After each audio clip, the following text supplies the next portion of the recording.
There are so many great things happening in my life right now, so I am truly grateful to God for every single thing. Have you guys ever considered fasting?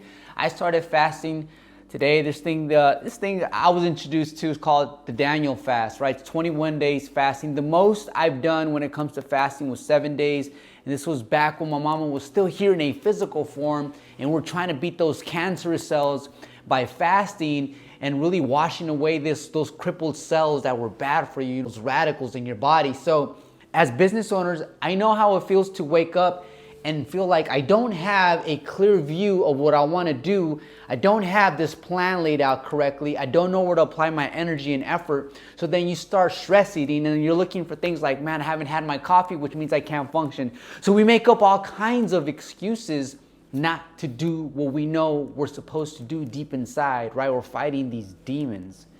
And because those are the things that I've gone through many times through different chapters in my life, we tend to sometimes walk away from God and we just want to focus on the materialistic gain and the status and those types of things. But I was having a conversation with God ever since I moved here. It's been a constant battle, constant struggle to find balance in my life because now I'm like a full-time parent. And so now I'm this dude in the kitchen cooking for my daughter who I think she needs to start cooking herself, right? But there's a lot of things that come with the responsibility. So now I have to really allocate my time, and that balance alone creates friction because it's something that it's not a habit for me. My thing was I was just focusing on the business 24/7, right?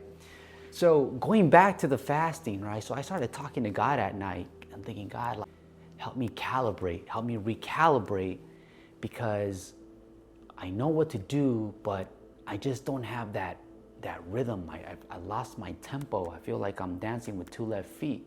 And God has always answered my prayers one way or another. When you guys start praying or meditating, you guys open your mind and your heart and you guys become receptive to the message, to what the universe has to offer, because we're supposed to be living here to live out the best part, the highest being that we can possibly be, the better version that we can create of ourselves every single day. So my prayers were answered, and one of my very close friends said, have you been